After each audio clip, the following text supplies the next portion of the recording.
Well, prepaid plans for mobile phones are meant to save you money, but all too often you end up losing your good cash. Damien Murphy found out how you can budget and save with your mobile. Vodafone? Telstra. Optus.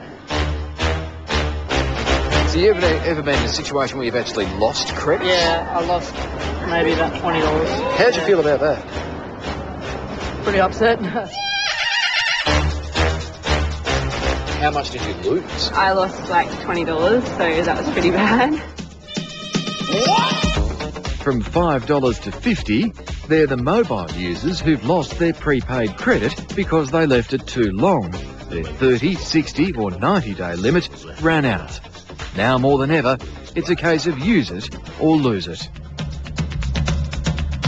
And anything you haven't spent in that time, you lose. Anything that you haven't spent, you lose. Teresa Corbin is from the Consumer Telecommunications Network, the group that had to lobby the telcos to provide prepaid in the first place. Ultimately, we've seen that there's been a reduction in the time that your prepaid credit actually goes for. is it a deliberate move? Absolutely. It's a deliberate move to maximise profit. Now, at this point, we should say that there are currently more mobile phones in Australia than there are people. 20.4 million of them, in fact. And such is our desire to avoid those nasty contracts, 43% of those phones are on no plan at all. In fact, here at Optus, for the first time ever, they've got more prepaid customers than postpaid.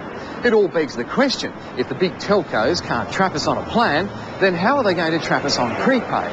And the answer is call credits.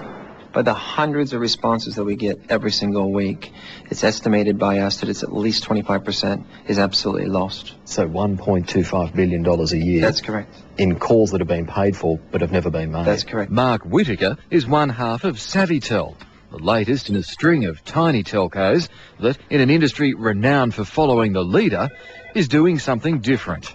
Welcome to SavvyTel. This is Amy. Call credits that never expire.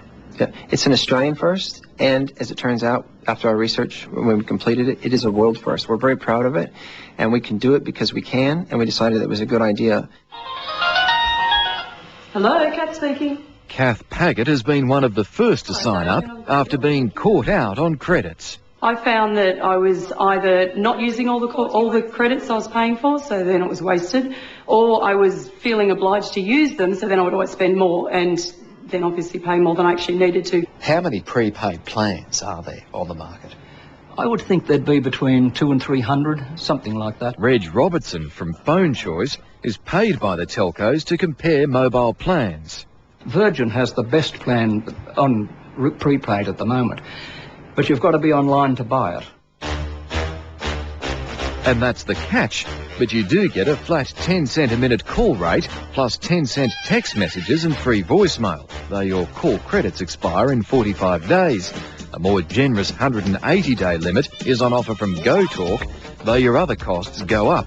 Then, of course, there's the SavvyTel deal, with no expiry and cheap calls to boot. There are so many around, I think you need to just pick a couple and compare those. Damien Murphy reporting there. Now, we're always looking for ways to report your stories better. So if you have any video you think we could use on a current affair, please send it in to us, acavideo@9.com.au.